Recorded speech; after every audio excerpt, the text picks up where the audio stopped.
The heat at midday was a living thing in Copper Canyon, a presence so thick and suffocating that it seemed to have weight and substance of its own. It pressed down on the iron rails that cut through the heart of the gorge, two parallel lines of steel that caught the merciless sun and held it gleaming like drawn blades fresh from the forge. The metal sang with the heat, a low hum that vibrated through the ballast stones and into the bones of anyone foolish enough to stand too close. On either side of the tracks, red rock walls rose toward a cloudless sky, the color of bleached bone, their faces carved and scarred by centuries of wind and the memory of ancient water that had long since fled this brutal land. A young woman knelt between those rails, her body positioned precisely where the tracks would guide the next locomotive's wheels. Her wrists were bound in front of her with rough hemp rope, the kind used to lash down freight on the beds of wagons, and the fibers had already begun to chafe through the skin, leaving raw patches that stung with every breath of hot wind. Her dress, which had once been a respectable gray calico suitable for a schoolteacher traveling west, was now streaked with rust-colored dust and dark patches of sweat that spread across her back and under her arms. The fabric clung to her in the heat, and the high collar that had seemed so proper in Boston now felt like a noose around her throat. Her hair, carefully pinned that morning in what felt like another lifetime, had come loose and hung in damp tangles against her neck and cheeks. Strands of it stuck to her skin, and she could taste salt and grit on her lips. But Felicity Marsh did not weep. She did not beg. She knelt with her back as straight as the iron beside her, and her eyes fixed on the horizon, where the rails curved away into the shimmering distance and disappeared in a haze that blurred earth and sky into one indistinguishable wash of heat. Her throat was parched, her tongue thick and dry, but she would not give these men the satisfaction of seeing her break. She had been a teacher for 7 years, had faced down rooms full of unruly children, and the scorn of parents who thought a woman had no business educating their sons. She had survived the death of her parents, the loss of her small inheritance to a dishonest lawyer, and the grinding poverty of a cold water flat in Boston. She would survive this too, or she would die with her dignity intact. Those were the only two options she would allow herself to consider. 3 armed cowboys crouched around her in a loose semicircle, their revolvers drawn and leveled down the track toward the curve where the rails vanished. Their faces were wind-burned and hard-etched with the kind of cruelty that came from too many years of doing whatever they were paid to do without asking questions. Their hats were pulled low against the glare-casting shadows that hid their eyes and made them look less like men and more like vultures waiting for something to die. Behind them stood a 4th man, older and better dressed than his hired guns. Vernon Hale wore a dark coat despite the heat, and though it was dusty from travel, the fabric was expensive and well-tailored. His face was lean and sun-browned with pale blue eyes that never stopped calculating. He watched the bend in the rails with the stillness of a man who had waited for this moment and knew with absolute certainty that it would come. There was no anxiety in his posture, no fear.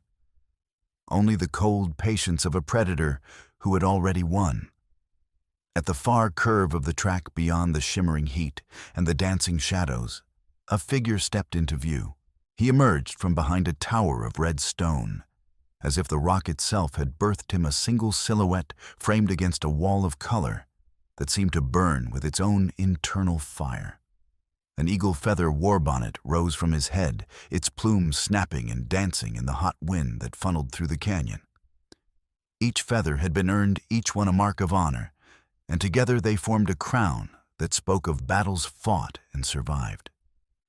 Fringed buckskin hung from broad shoulders, the leather worked soft and decorated with blue and white beadwork in patterns that told stories his people had been telling for generations. The fringe swayed with each step, creating a rhythm that was almost hypnotic. He carried a rifle in one hand, a Henry repeater that gleamed dully in the sunlight, its barrel angled toward the ground, but ready to rise at a moment's notice. His face was hard and weathered, marked by a scar that ran from his left eyebrow to his cheekbone. a white line against copper skin that spoke of an encounter with something that had tried to kill him and failed. His eyes were dark and focused, fixed on the men crouched around the woman, with the intensity of a hawk watching prey. He walked straight toward the gun barrels as if he were alone on a forest trail, as if the 3 revolvers trained on him were no more than stones in his path or shadows that would dissipate when he approached. His stride was long and unhurried, each step placed with deliberate care, and there was something in the set of his shoulders and the angle of his head that spoke of absolute commitment. This was not bravado or recklessness. This was the walk of a man who had already made his peace with whatever would come next, and had decided that some things were worth dying for. Vernon Hale's voice cut through the stillness, rough and edged with something that might have been fear disguised as anger. "One more step and you die, savage." The words echoed off the canyon walls and came back distorted as if the land itself rejected the ugliness of them. The warrior did not stop. He did not slow. His pace remained steady, relentless, inevitable as the sun's arc across the sky.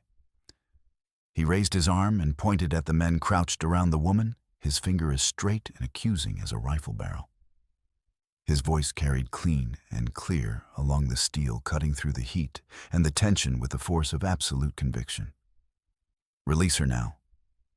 The moment hung in the air, brittle as glass baked too long in a kiln.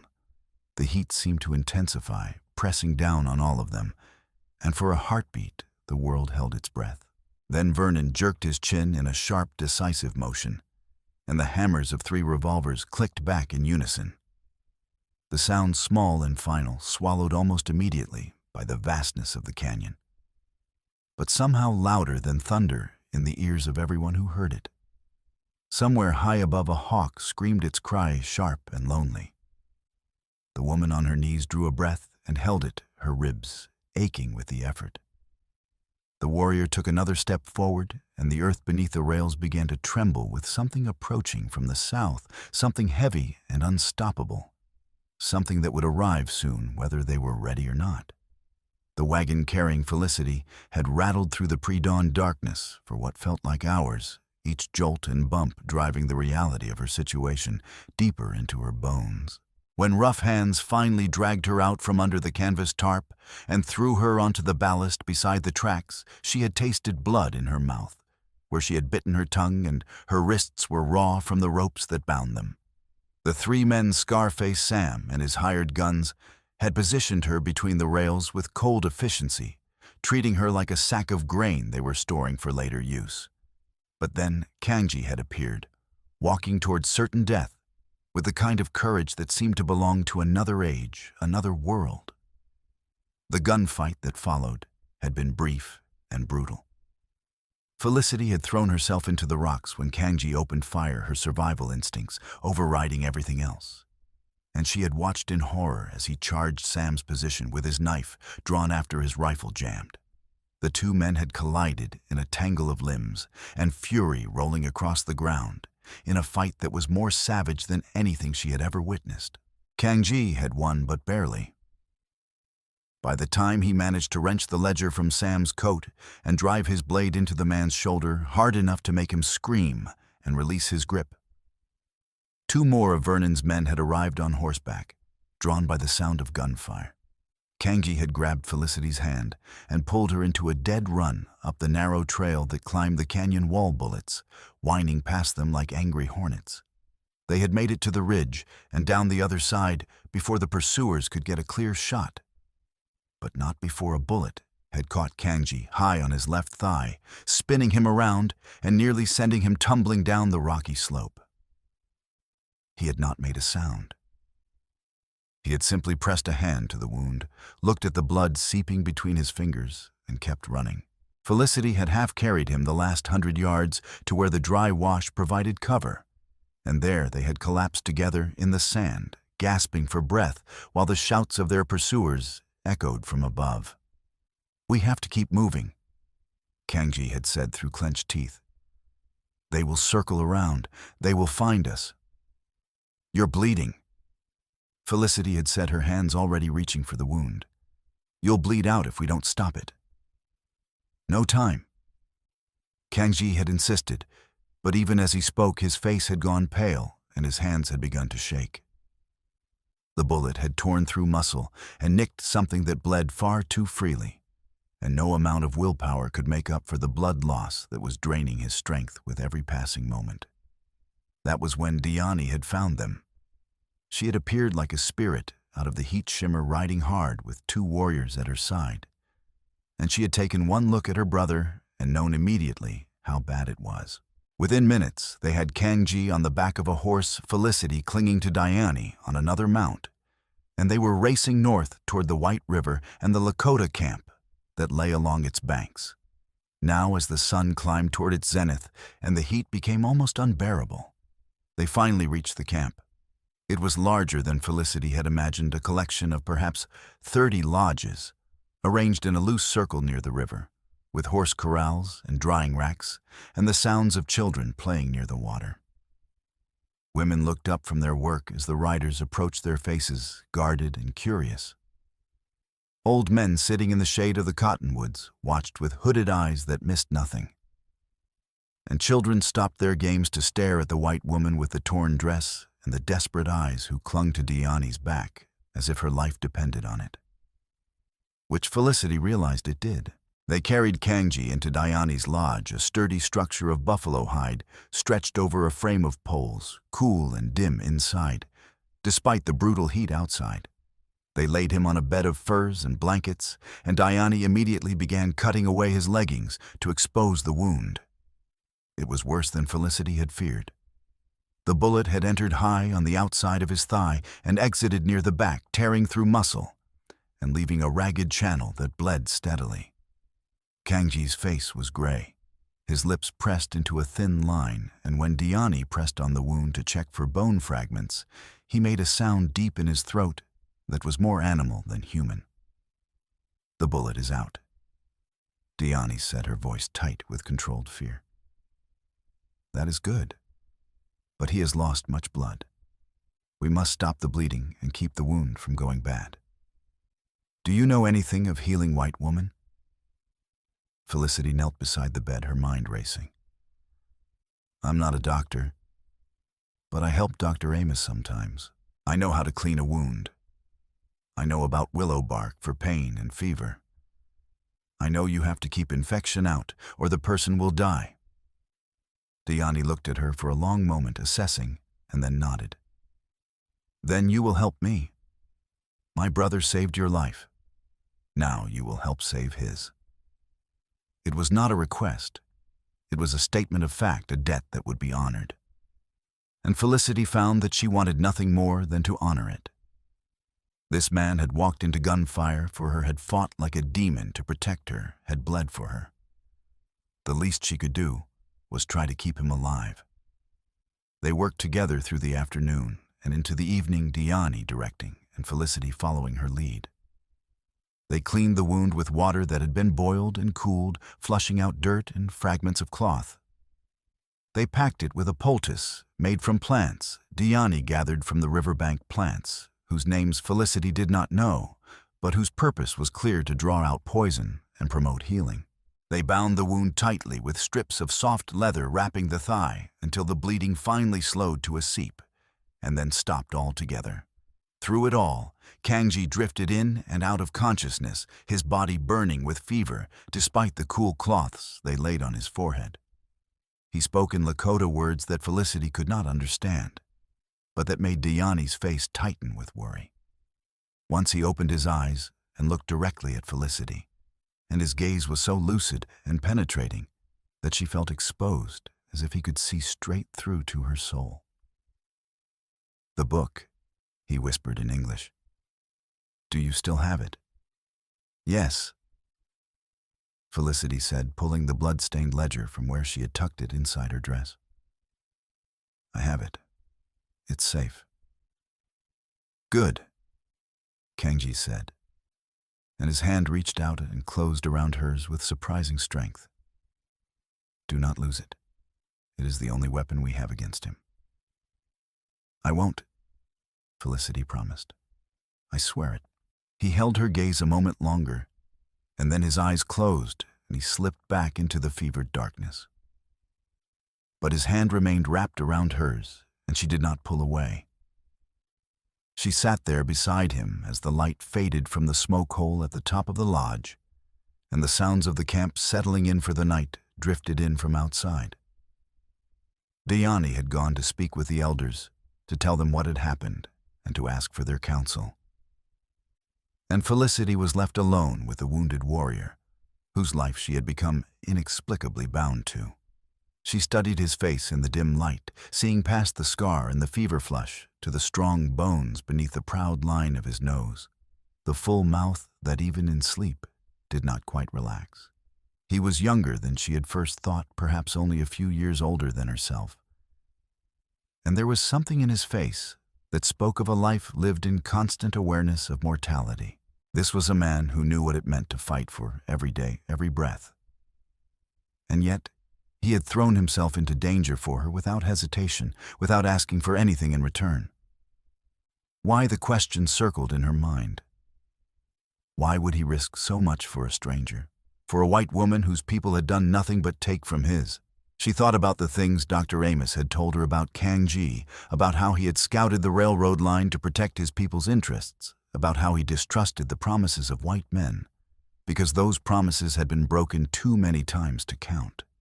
She thought about the land Vernon wanted to steal, the land where Kangji's mother was buried. And she understood that this was not really about her at all. It was about justice. It was about fighting back against the theft and the lies and the casual cruelty of men like Vernon Hale, who saw other people as nothing more than obstacles or opportunities. She squeezed his hand gently, a silent promise that she would not let his sacrifice be in vain. The first 3 days were the worst. Kangji's fever spiked so high that he became delirious, thrashing and shouting in his sleep, reliving battles Felicity could only imagine. She and Diani took turns sitting with him, bathing his face and chest with cool water, forcing willow bark tea between his lips when he was lucid enough to swallow. Felicity barely slept, snatching a few hours here and there when Diani insisted she rest. She could not shake the feeling that if she looked away, if she let her guard down for even a moment, death would slip in and take him.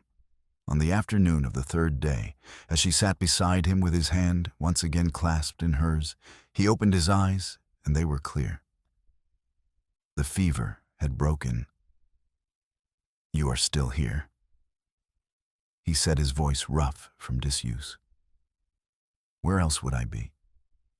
Felicity asked. She was surprised to find her own voice thick with emotion. "With your own people," Kangji said. "White people do not usually stay in Lakota camps. They are afraid." "I'm terrified," Felicity admitted. "But not of your people. I'm afraid you're going to die because you saved me.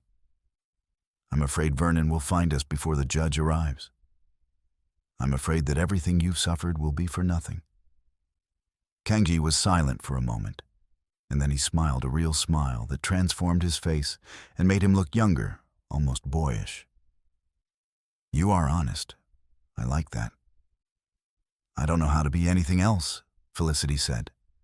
"It's gotten me into trouble more times than I can count." "Then we are alike," Kangji said. "Diani always says I should learn to keep my thoughts to myself, but I never have." Over the following days, as Kangji's strength slowly returned, they talked. At first, the conversations were brief, limited by his exhaustion and the pain that still radiated from his wound. But gradually, they grew longer, deeper, ranging over subjects that Felicity would never have imagined discussing with a man she had known for less than a week. Kangji told her about growing up along the White River, about learning to hunt and track from his father, about the stories his mother had told him of the old days before the white men came with their treaties and their railroads. He spoke without bitterness, simply stating facts. But Felicity could hear the loss beneath the words, the knowledge that the world he had been born into was disappearing piece by piece. "My mother died when I was 15, he said one evening as they sat together outside the lodge watching the sun set over the river. His leg was still bound, and he could not put weight on it, but the wound was healing cleanly, and the fever had not returned. She was trying to stop a group of miners from digging on land where our ancestors were buried. They beat her and left her for dead. She lived for 3 days, and then she was gone. "I'm so sorry," Felicity said, and the words felt woefully inadequate. "It was a long time ago," Kanji said. "But I have never forgotten. That is why I fight now. Because if I do not, who will remember, who will stand for the ones who can no longer stand for themselves?" Felicity thought about the women whose names were in Vernon's ledger, the ones who had been sold and used and discarded like broken tools. "I understand," she said quietly. "That's why I took the ledger. Because someone had to. Because those women deserve to have their stories told, even if they can't tell them themselves." Kanji looked at her. Something shifted in his expression, a recognition passing between them.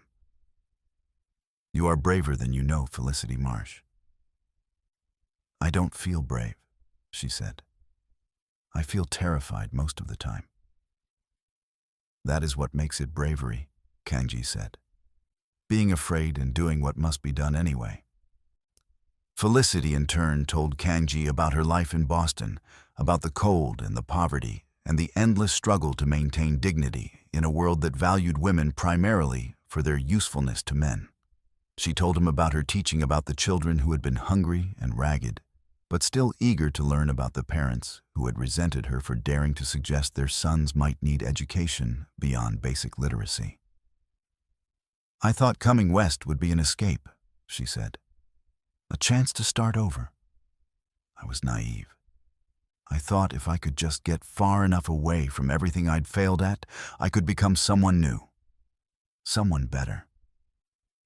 "You did not fail," Kanji said firmly. "You survived. You taught children. You gave them something they would not have had without you. That is not failure." "But I ran away," Felicity insisted. "I answered Vernon's advertisement because I was desperate and lonely and tired of fighting. I practically handed myself to him." "Hosar, you did not know what he was," Kanji said. "How could you? He is a man who wears a mask of respectability while his heart is black. That is not your fault. What matters is what you did when you learned the truth. You did not accept it. You fought back. You risked everything to stop him. That is who you truly are." His words struck something deep inside her, something that had been wounded for so long she had almost forgotten it was there.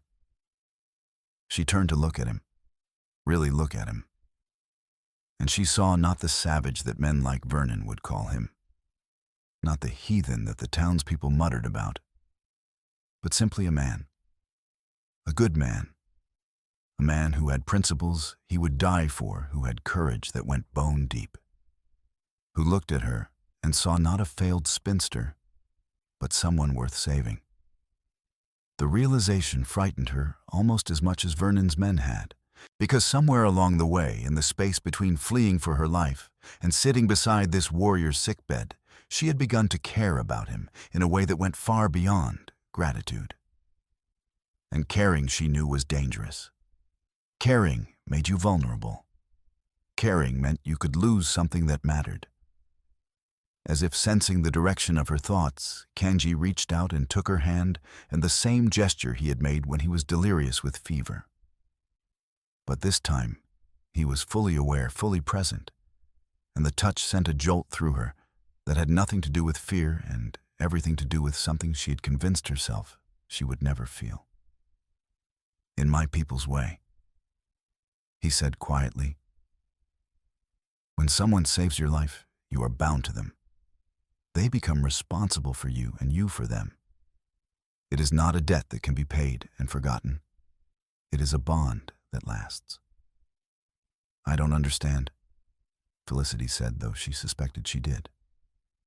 "I saved your life," Kanji said, "and you saved mine. That means we are bound together now, whether we wish it or not. The question is what we do with that bond." Felicity's heart was beating so hard, she could feel it in her throat. What do you want to do with it? Kangji was silent for a long moment, and then he said, I want to honor it. I want to see where it leads. But I will not force you to anything. You have had enough of men forcing their will on you. You're not like those men, Felicity said. You're nothing like them. No, Kangji agreed. But I am still a man, and you are still a woman, and the world we live in does not look kindly on bonds between Lakota warriors and white school teachers. If we pursue this, if we let this bond become something more, it will be hard. People will judge us. They will hate us. Your own people will turn their backs on you. They already have, Felicity said simply. I have no one waiting for me back east. No family, no friends who would weep if I never returned. And if the choice is between being alone among people who despise me for being poor and unmarried, or being judged for caring about a good man who happens to have different colored skin, well, that's not much of a choice at all, is it? Kangji smiled that same transformative smile that made him look young and hopeful. You are either very wise or very foolish, Felicity Marsh. I am not certain which. Probably both, Felicity said, and she found herself smiling back. But I've spent my whole life trying to do the wise, sensible thing, and it's brought me nothing but misery. Maybe it's time to try something foolish. Then we will be foolish together, Kangji said, and he raised her hand to his lips and kissed it, a gesture so courtly and unexpected that it made her breath catch. They sat together in the gathering darkness, hands clasped, watching the stars come out over the river. And Felicity felt something inside her that had been clenched tight for years finally begin to loosen. She did not know what the future would bring. She did not know if they would survive Vernon's wrath or the judgment of both their peoples. But for the first time in longer than she could remember, she felt hope. Real, fragile, terrifying hope. The peace, such as it was, lasted for 6 days. Kangji was able to walk short distances with the help of a stick Dayani fashioned for him, and the wound was healing well, showing no signs of the corruption that would have meant certain death.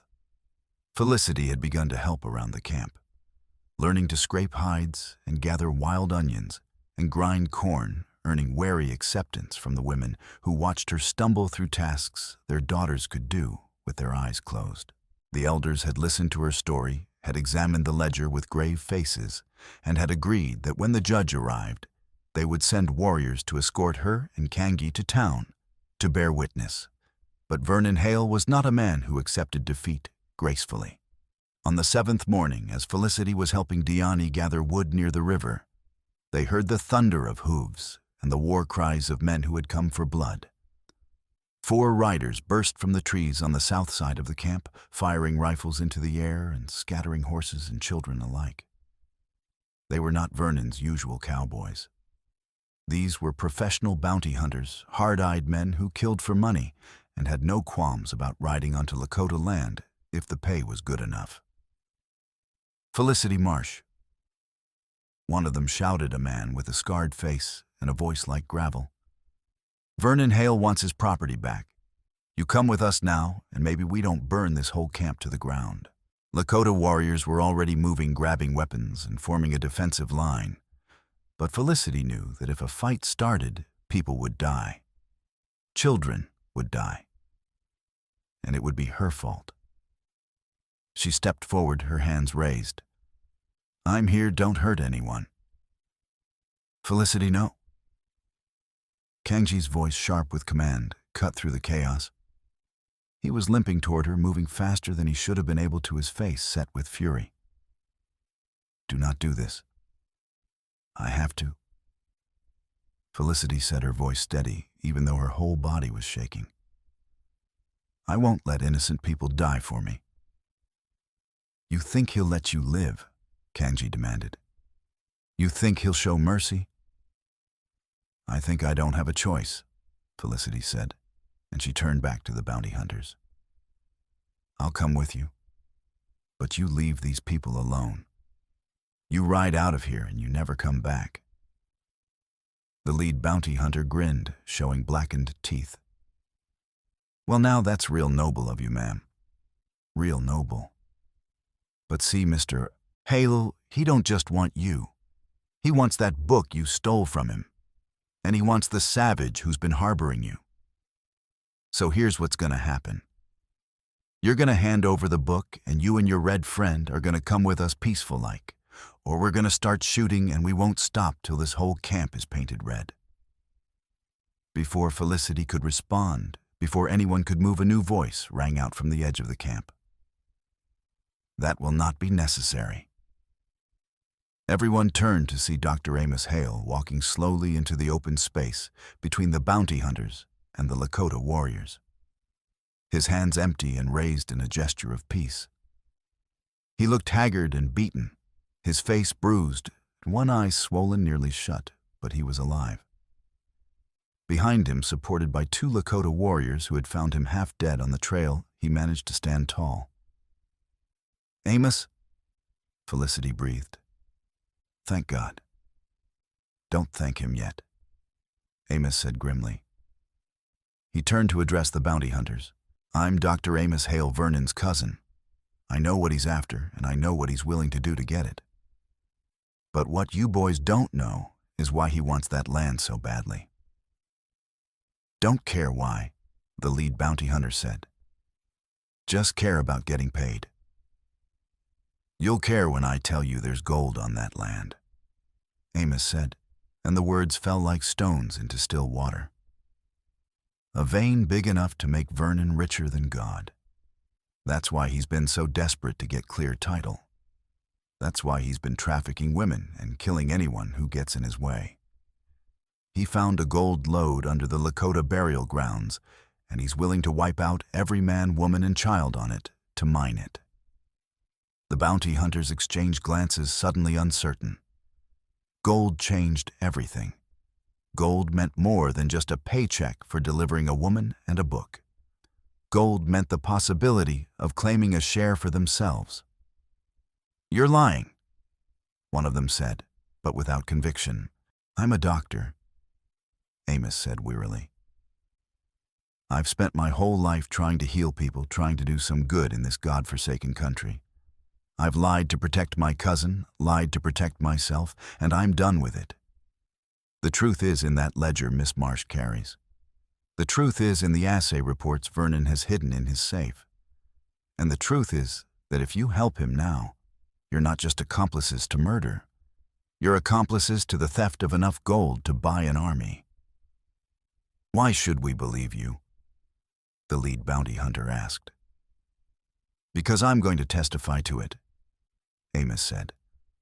"The circuit judge arrives in 2 days. I'm going to stand in front of him and tell him everything I know. And if you boys have any sense, you'll ride out of here now and forget Vernon Hale ever hired you. Because when the law comes for him, and it will come, anyone standing beside him is going to hang right alongside him." For a long, tense moment, no one moved. Then slowly, the lead bounty hunter lowered his rifle. "We don't get paid enough for this," he muttered. He looked at his companions. "Come on, let's get out of here." They wheeled their horses and rode south, kicking up dust as they went. The Lakota warriors held their positions until the riders were out of sight, and then they lowered their weapons, and a collective exhale seemed to sweep through the camp. Amos swayed on his feet, and Felicity ran to catch him before he fell. "Easy, easy," she said, helping him to sit. "What did they do to you?" "Vernon's men caught me after you escaped," Amos said. "Wanted to know what I'd told you, who else might know. I didn't tell them anything useful, but they worked me over pretty good trying. Broke a couple ribs, I think. But I got away while they were distracted by news that you'd made it to the Lakota camp. Been walking for 2 days, trying to find you. You shouldn't have come," Felicity said, tears stinging her eyes. "You should have hidden. Vernon will kill you if he finds you now." "I know," Amos said quietly. "But I'm done hiding. I'm done being a coward. Whatever happens, happens. But I'm going to make sure that bastard cousin of mine faces justice for what he's done, even if it's the last thing I do. Kangji limped over to stand beside them, looking down at Amos, with something that might have been respect. You are a brave man, Doctor. Few white men would risk so much for people who are not their own. You're wrong, Amos said, looking up at him. You are my own. We all are. Lakota, white, it doesn't matter. We're all just people trying to survive in a hard world. And when one of us suffers injustice, we all suffer. I should have understood that a long time ago. That night the elders called a council. Felicity, Kangji, Amos, and Diani sat in the circle of firelight, while the old men and women discussed what should be done. The debate was long and conducted entirely in Lakota, but Diani translated the key points for Felicity's benefit. They say Vernon Hale has gone too far, Diani murmured.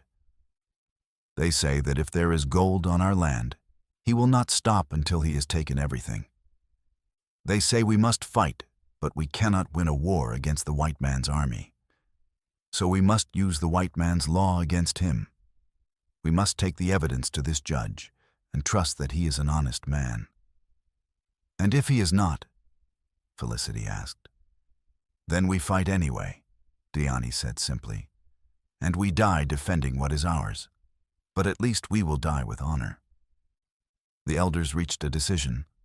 At dawn the next day, a party would leave for Copper Canyon, Kangji, Felicity, Amos, Diani, and 4 warriors as escort.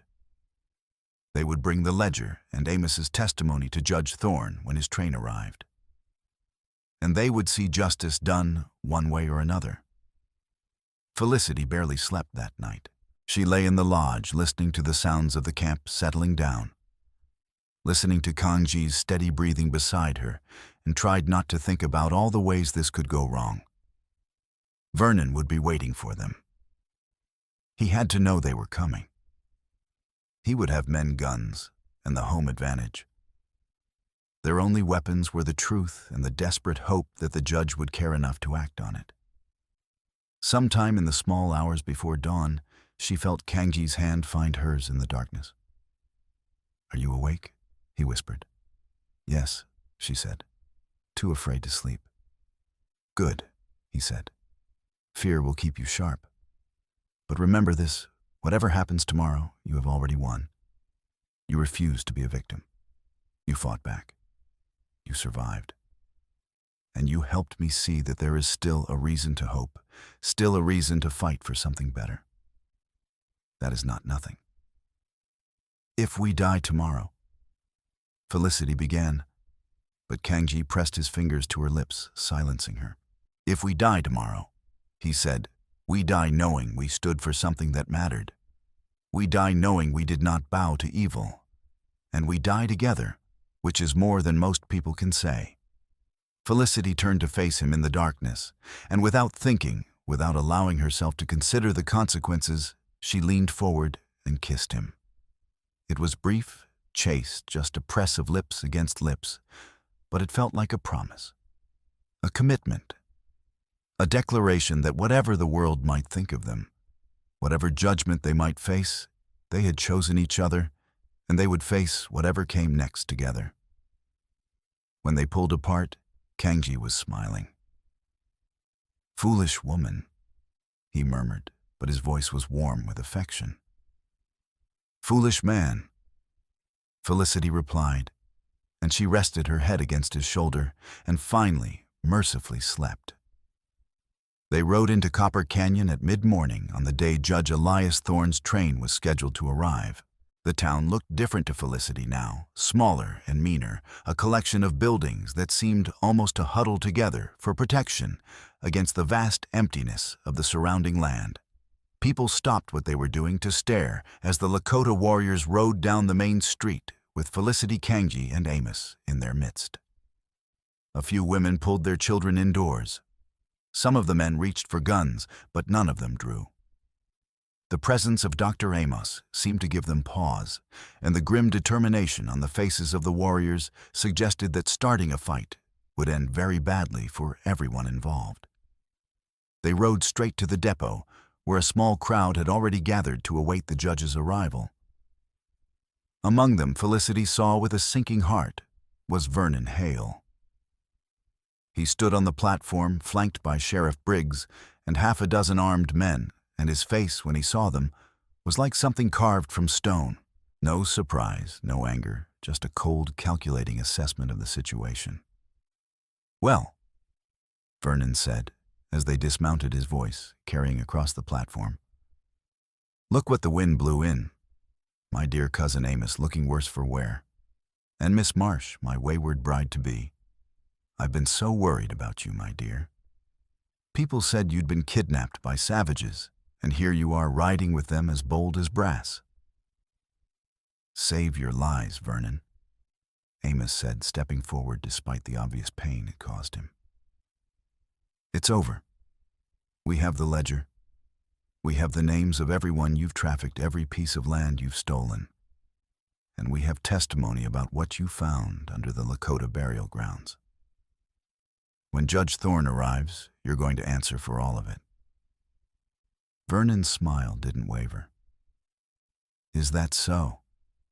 And you think a judge is going to take the word of a drunk, a hysterical woman, and a pack of Indians over mine? I'm a respected businessman, Amos. A pillar of the community. You, on the other hand, are a man with a known weakness for the bottle and a history of mental instability. Who do you think he's going to believe?" "He'll believe the evidence," Felicity said, pulling the ledger from her bag and holding it up. "This book has everything. Your handwriting, your records, proof of every crime you've committed for the past 5 years." Vernon's eyes fixed on the ledger, and for the first time, Felicity saw genuine fury crack through his composed facade. "That book is my property. You stole it. Sheriff Briggs, arrest that woman for theft." Briggs moved forward, hand on his gun, but the Lakota warriors stepped between him and Felicity, their rifles coming up in a smooth, practiced motion. The sheriff stopped, suddenly uncertain.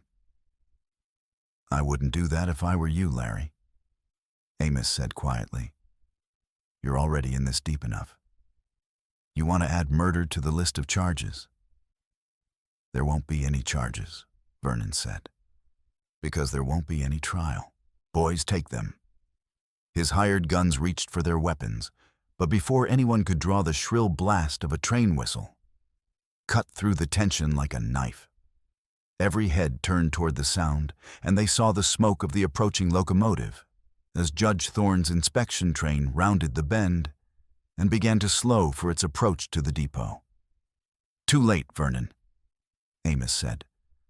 "The judge is here, and he's going to hear everything."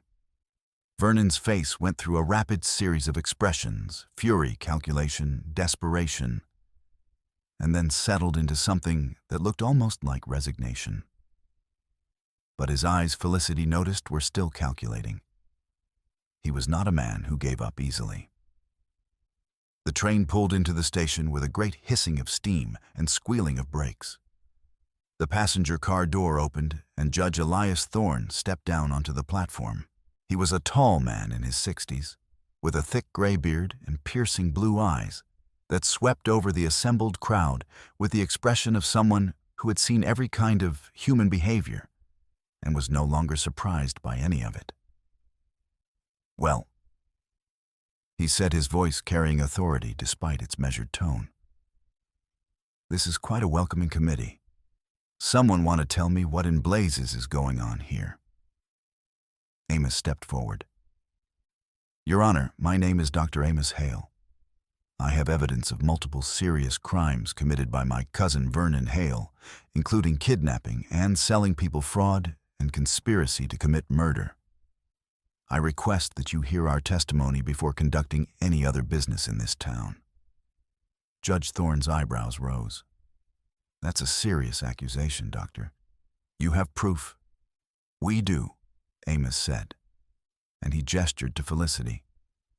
This woman has a ledger documenting 5 years of criminal activity, and I'm prepared to testify under oath about crimes I personally witnessed, including the deliberate murder of 10 men in a mine cave-in 15 years ago. Your Honor, Vernon said smoothly, stepping forward with a smile that didn't reach his eyes. I apologize for this spectacle. My cousin has been suffering from delusions brought on by excessive drink. This woman is mentally unstable, a mail-order bride who became hysterical when faced with the realities of frontier life. And these Indians have no business being in town at all. I'm sure we can sort this all out quietly without wasting your valuable time. Judge Thorne looked at Vernon, then at Amos, then at Felicity and the Lakota warriors standing behind her. His expression was unreadable. Dr. Hale, you mentioned a ledger. May I see it? Felicity stepped forward and handed the ledger to the judge. He opened it and began to leaf through the pages, his face growing progressively more grim as he read. The crowd on the platform had gone silent, everyone watching and waiting. This is Vernon Hale's handwriting, Thorne asked. It is, Your Honor, Amos said. I'd recognize it anywhere. We grew up together. I've seen him write 1,000 times. Thorne continued reading, and with each page his expression darkened. Finally, he looked up at Vernon. Mr. Hale, these are very serious allegations. Do you have any response? That book is a forgery, Vernon said flatly. Manufactured by my cousin and his accomplices to defame me. I've never seen it before. Then you won't mind if I verify that, Thorne said. He turned to his clerk, a nervous-looking young man who had emerged from the train behind him. Go to Mr. Hale's office and bring me any papers you can find with his signature. Business contracts, correspondence, anything that will give us a sample of his handwriting. Your Honor, I must protest, Vernon said. And for the first time, his composure cracked slightly. You have no authority to search my private property without.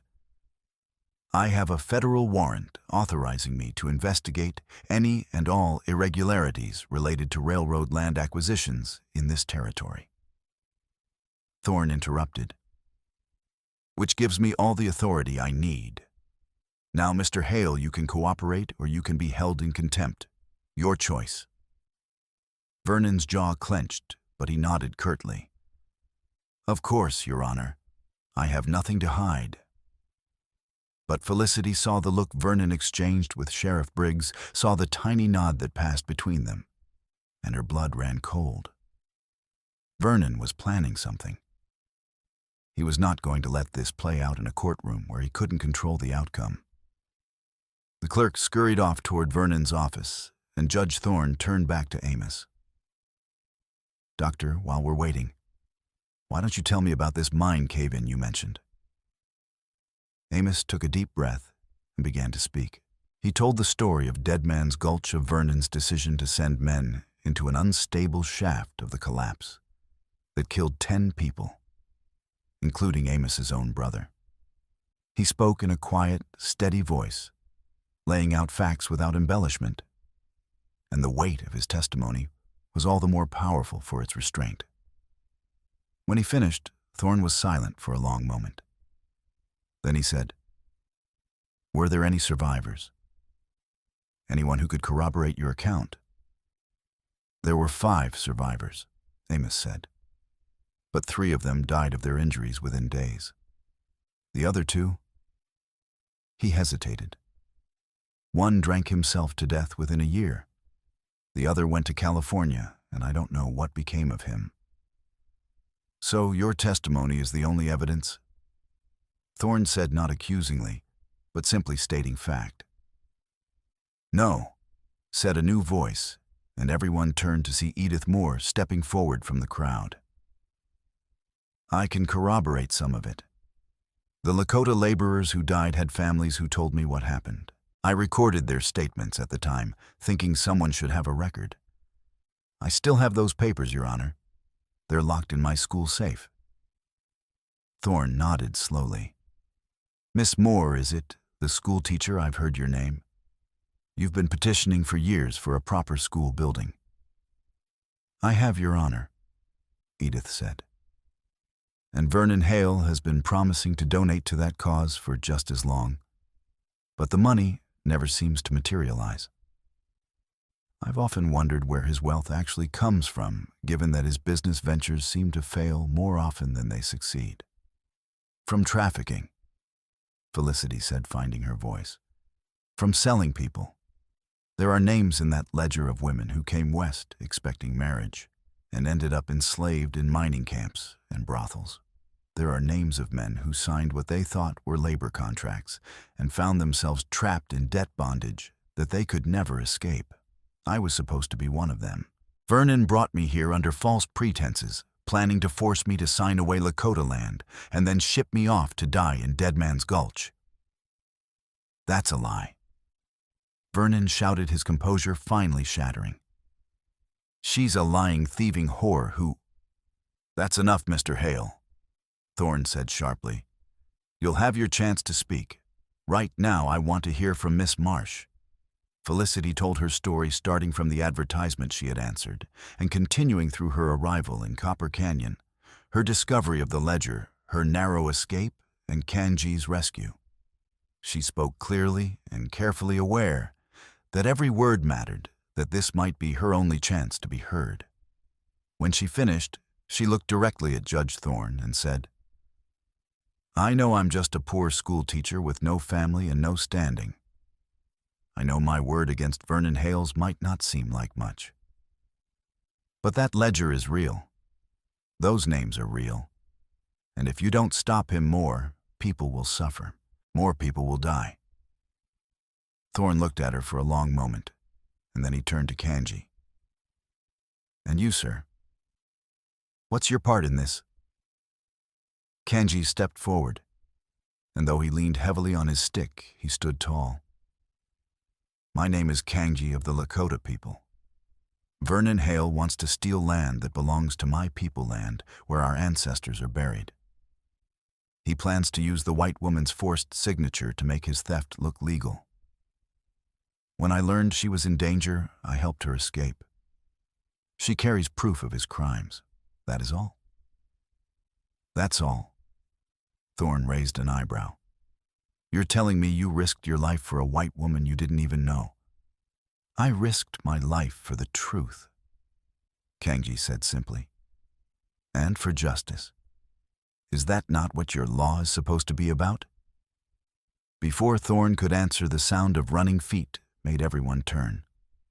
The clerk was racing back from Vernon's office, his face pale, shouting something that was lost in the sudden crack of gunfire.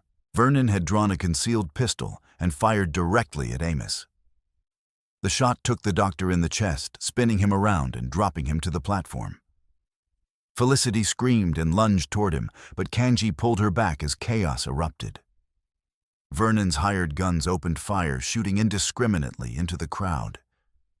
Judge Thorne dove behind the train car. Sheriff Briggs drew his weapon but seemed frozen, uncertain which side he was supposed to be on. The Lakota warriors returned fire, their shots precise and controlled. One of Vernon's men went down, then another. But Vernon himself was running not toward safety, but toward the train, toward Judge Thorne. He still had the pistol in his hand, and his intention was clear. If he couldn't silence the judge legally, he would do it with a bullet. Kanji saw what Vernon was planning and moved to intercept, but his wounded leg betrayed him, and he stumbled. Vernon was going to reach the judge first. He was going to kill Thorne and then claim self-defense, claim the Indians had attacked first, and he was just protecting himself. It was a desperate gambit, but it might work. Dead men couldn't testify, and a dead judge couldn't rule against him. Felicity didn't think. She just acted. She grabbed Kanji's rifle from where he had dropped it when he fell, and she raised it to her shoulder the way she had seen him do 100 times. The weight of it felt all wrong, the balance unfamiliar. But she didn't have time to worry about that. She aimed at Vernon's back as he ran toward the judge, and she pulled the trigger. The recoil nearly knocked her down. The shot went wide, striking the platform boards 2 feet to Vernon's left. But it made him turn, made him see her standing there with the rifle and his face contorted with rage. He swung his pistol toward her, and for a frozen instant, they stared at each other across the length of the platform, killer and victim, each holding the other's life in their hands. Then Kangji, from his position on the ground, drew a knife from his belt and threw it with all the strength he had left. It was not a killing throw. He was too badly positioned, too weakened by his wound. But it struck Vernon's gun hand and sent the pistol flying. Vernon screamed and clutched at his hand, and in that moment, Sheriff Briggs made his choice.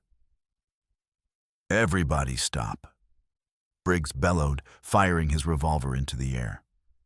"Stop shooting right now, or I'll shoot every last one of you myself."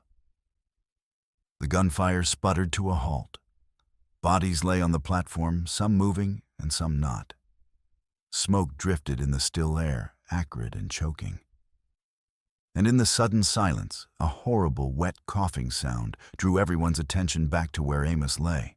Felicity broke free from Kangji's grip and ran to the doctor, dropping to her knees beside him. Blood was spreading across his shirt, pulsing out with each beat of his heart. She pressed her hands over the wound, trying to staunch the flow, but there was too much of it. She could feel it hot and sticky between her fingers, could see the light already fading from Amos's eyes.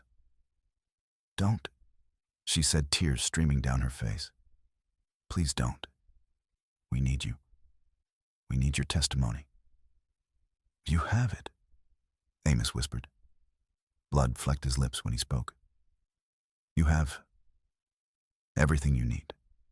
The ledger, my written statement in my coat pocket, signed and witnessed, everything." He reached up with a trembling hand and touched her cheek. "Tell Kangji. Tell him. I'm glad I finally found my courage. Tell him his mother would be proud of what he's doing. Tell him yourself." Felicity sobbed. "Stay with us. Please."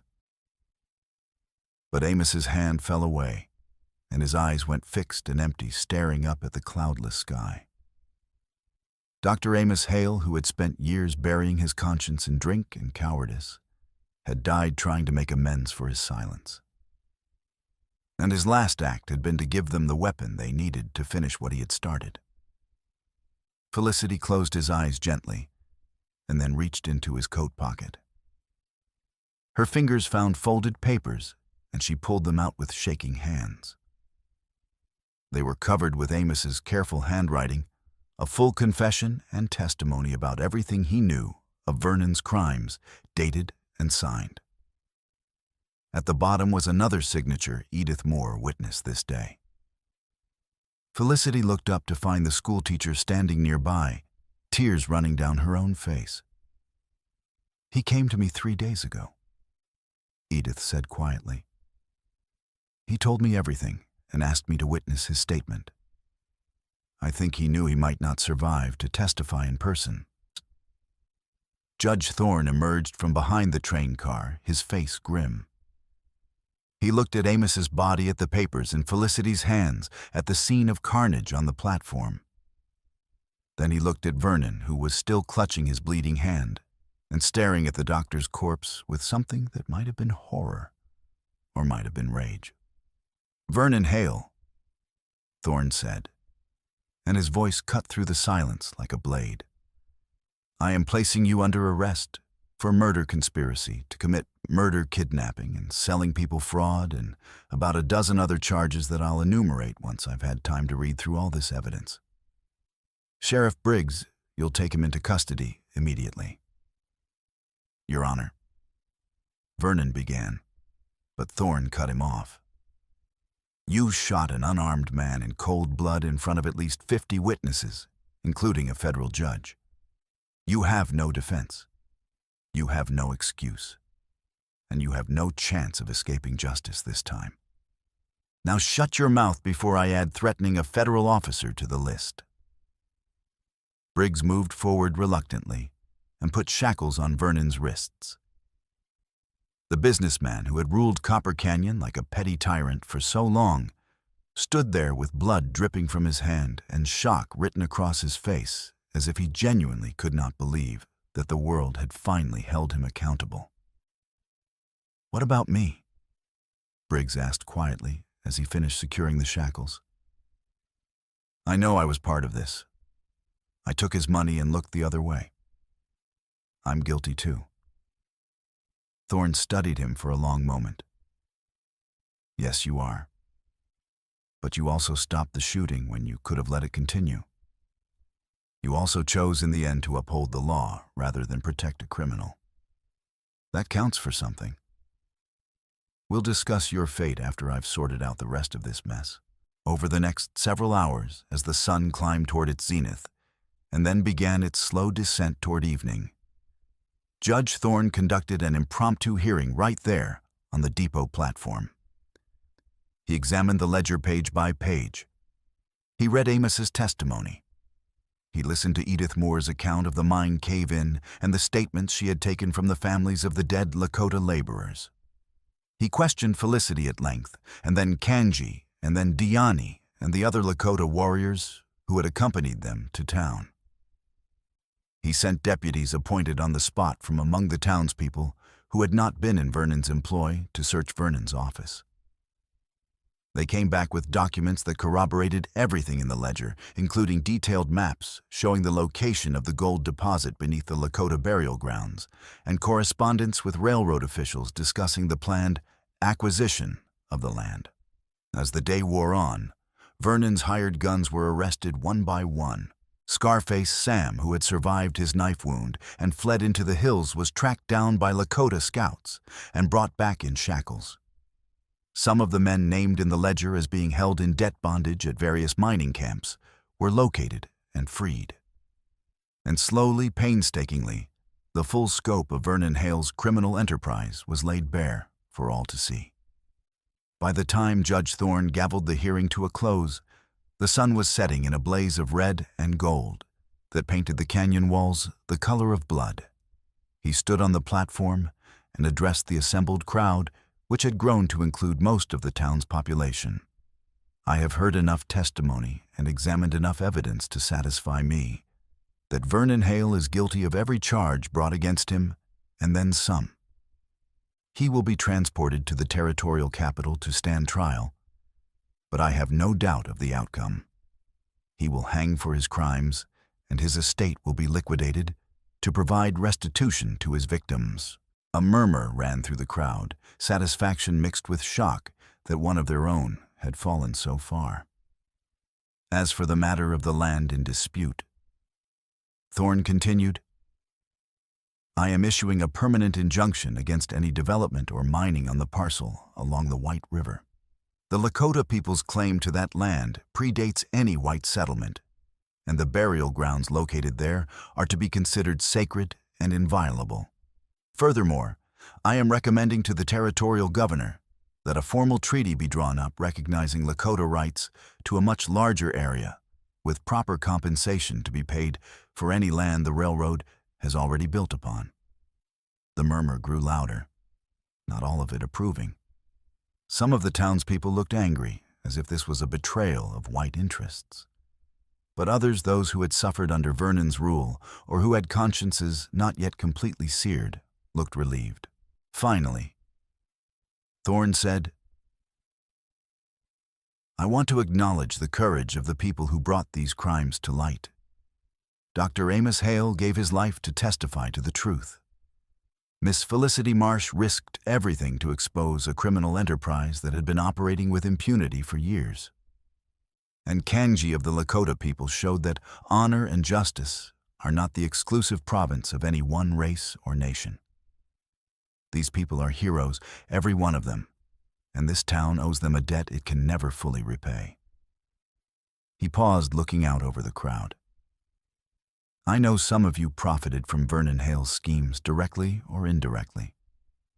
I know some of you looked the other way when you should have spoken up. And I know that the road ahead will not be easy, that rebuilding trust and forging a new relationship between the town and the Lakota people will take time and effort and goodwill. But it can be done. It must be done. Because the alternative is more bloodshed, more injustice, and more tragedy. And I, for one, have seen enough of that for one lifetime. He gavelled the hearing closed, and the crowd began to disperse. Some people came forward to thank Felicity and Kanji, awkward and uncertain, but genuine in their gratitude. Others hurried away, unwilling to meet their eyes. And a few, the ones who had been closest to Vernon, glared at them with open hostility before slinking off into the gathering darkness. Felicity stood beside Kanji, watching it all with a kind of numb exhaustion. They had won. They had actually won. Vernon would hang, his victims would be freed, and the Lakota people would keep their land. It should have felt like triumph. But all she could feel was the weight of Amos's body, as they had carried it to the undertaker, the memory of his blood on her hands, the knowledge that this victory had cost a good man his life. He would say it was worth it. Kanji said quietly, as if reading her thoughts. He would say he finally redeemed himself. I know, Felicity said. But I wish he could have lived to see it. I wish he could have seen his testimony make a difference. He did see it, Kanji said. In his last moments, he knew we would win. He knew his death would not be for nothing. That is more than many men get. Felicity turned to look at him. This man who had risked everything for her, who had been wounded and nearly killed, who had stood beside her through it all without wavering. What happens now? She asked. What do we do? Kanji smiled, that transformative smile that made him look almost boyish despite his scars. Now we live, we heal, we build something new. You teach, I protect my people's interests, and we see where this bond between us leads. I was thinking, Felicity said hesitantly, that maybe we could use part of the money from Vernon's estate, the part Judge Thorne said would go to his victims, to build that school Edith's been trying to raise funds for. But make it a real school one where Lakota children and white children learn together. Where both languages are taught, both cultures respected. We could name it after Amos. The Dr. Amos Hale Memorial School. Kanji's smile widened. That would be fitting. He would have liked that. And maybe. Felicity continued, her voice growing stronger as the idea took shape. Maybe we could build it on land that's shared. Part town, part Lakota territory. A symbol of what we're trying to create here. You are thinking like a Lakota, Kanji said with approval. Thinking about what brings people together instead of what drives them apart. Yes, we will do this. Together. 6 months later, on a crisp autumn day, when the cottonwoods along the White River had turned to gold and the air smelled of wood smoke and falling leaves, the Dr. Amos Hale Memorial School held its dedication ceremony. The building was modest, but solid, built of stone and timber by workers from both the town and the Lakota camp. It had 2 classrooms, one where Felicity taught reading and arithmetic in English, and one where a Lakota elder taught history and language in the tongue of the people. The students moved freely between the 2 rooms, learning both ways of knowing, both ways of being in the world. Judge Thorne had returned for the dedication, and he spoke briefly about the importance of education in building bridges between cultures. Edith Moore, who now served as principal of the school, spoke about her hope that this would be the first of many such institutions across the territory. And Diani, representing the Lakota Council of Elders, spoke in both English and Lakota about the importance of honoring the past while building a future that included everyone. But the most moving moment came when Felicity and Kanji stood together at the front of the crowd, and Judge Thorne, who had been authorized by the territorial governor to perform marriages, joined their hands and pronounced them husband and wife. It was not a traditional ceremony by anyone's standards. Felicity wore a dress that combined calico and buckskin, and Kanji wore a mix of white man's clothing and Lakota regalia. The vows they spoke were drawn from both traditions, promising partnership and respect, and the courage to face whatever challenges lay ahead. When they kissed, sealing the promise they had made to each other, the crowd erupted in applause. Not everyone was happy about the union. There were still those who thought it was unnatural, wrong, and abomination. But they were vastly outnumbered by the people who had come to see Felicity and Kanji as symbols of something new and hopeful. These were the people who had suffered under Vernon Hale's rule, and who wanted desperately to believe that a different kind of future was possible. After the ceremony, as the celebration continued with food and music and dancing that mixed Lakota and white traditions in ways that sometimes worked and sometimes didn't, but were always honest attempts at connection, Felicity and Kangi slipped away to walk along the river. The sun was setting, painting the sky in shades of crimson and amber, and the water reflected the colors back like molten metal. "Do you ever wonder if we're fooling ourselves?" Felicity asked as they walked hand in hand along the bank. "If we're just two naive people who think we can change the world because we managed to stop one bad man?" "Every day," Kangi admitted. "But then I remember that every great change starts small. One person standing up, one act of courage, one bridge built between people who thought they could never understand each other. We cannot change the whole world, but we can change this place, this community. And maybe that is enough." "Vernon's hanging is scheduled for next week," Felicity said quietly. "Judge Thorne sent word. They want me to attend to witness justice being done. I don't think I can." "Then don't," Kangi said simply. "You do not owe him anything, not even your presence at his execution. He is the past. Let the past bury itself while we focus on building the future." They walked in silence for a while, and then Felicity said, "I'm pregnant." Kangi stopped walking and turned to stare at her. "Are you certain?" "As certain as I can be without a doctor to confirm it," Felicity said. "I've missed 2 monthly courses, and I've been sick in the mornings. I think it happened that first week when we were hiding in the camp, and I was taking care of you." For a moment, Kangi just stood there, and Felicity felt a flash of fear. What if he didn't want this? What if the reality of binding their lives together permanently, of bringing a child into a world that would judge them harshly, was too much? But then Kangi's face broke into the widest smile she had ever seen on him, and he picked her up and spun her around, laughing with pure joy. "A child," he said. "Our child. A child who will belong to both worlds and will show others that it is possible to live in both. Or a child who will be rejected by both worlds and will spend their whole life not fitting in anywhere." Felicity said, but she was smiling too, caught up in his happiness despite her fears. "Then we will love them enough to make up for any rejection they face," Kangi said firmly. "We will raise them to be strong and proud, and to know that they are exactly who they are supposed to be. And they will be the first of a new people, a people who are not divided by the color of their skin, but united by their shared humanity." "You make it sound so simple," Felicity said. "It is simple," Kangi replied.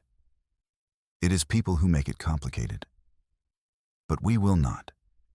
We will love each other, love our child, and fight every day to make a world where that love is enough. And maybe we will fail. Maybe the weight of history and prejudice will be too much. But at least we will have tried. At least we will have stood for something."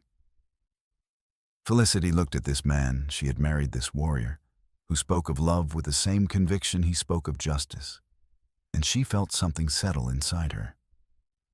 Peace, maybe, or acceptance, or simply the knowledge that whatever came next, whatever challenges they faced, they would face them together. "I love you." She said the words simple but weighted with everything they had been through. but everything they had survived, everything they hoped to build. "I know," Kangji said, and he pulled her close and kissed her as the last light faded from the sky and the stars began to appear overhead. Ancient and constant and utterly indifferent to the small dramas of human lives. "And I love you, now and always." They stood there by the river as night fell around them. Two people from different worlds who had found each other in the midst of violence and injustice, and had chosen to believe that love was stronger than hate, that hope was more powerful than despair, that the future did not have to repeat the mistakes of the past. They were not naive. They knew the road ahead would be hard, but they had each other, and they had proven that together they could stand against evil and win. And that, in the end, was enough. 1 year later, when their daughter was born, a beautiful child with her father's dark eyes and her mother's stubborn chin, they named her Amos. In the Lakota tradition, they gave her a second name, We Can't Be Waste Good Star, because she had been born under a sky full of stars that seemed to shine with particular brightness that night. And in the white tradition, they recorded her name in the town register as Amos Wikampai Marsh Kangji, a name that joined two peoples and two ways of seeing the world. She was not the last such child. Over the years that followed, other marriages joined Lakota and white families. Other children were born who belonged to both worlds. The school expanded, adding more classrooms and more teachers. The town and the Lakota camp found ways to trade and cooperate that benefited everyone. There were still conflicts, still misunderstandings, still people on both sides who clung to old hatreds and refused to change. But slowly, steadily, a new way of living began to take root. And high on a hill overlooking both the town and the camp, a simple wooden cross marked the grave of Dr. Amos Hale. Someone no one knew who, though everyone suspected it was Felicity, kept fresh wildflowers on the grave year-round, even in winter, when they had to be brought from the greenhouse the school maintained for teaching botany. And carved into the cross below his name and dates was a simple epitaph that summed up both his failure and his redemption. He found his courage when it mattered most. The rails still cut through Copper Canyon, carrying trains east and west, bringing new people with new dreams and new troubles. The river still flowed constant and life-giving, its banks lined with cottonwoods that had stood for generations and would stand for generations more. And in the space between iron and water, in the school and the homes and the hearts of the people who lived there, something new had taken root, something fragile and imperfect, but precious nonetheless. A future built not on theft and violence, but on the radical notion that every human life mattered, that justice was worth fighting for, and that love, real love, the kind that required courage and sacrifice, and the willingness to stand against the entire world if necessary, was the most powerful force of all. It was not paradise. It was not perfect. But it was better than what had come before. And for the people who had fought so hard to make it possible, that was victory enough.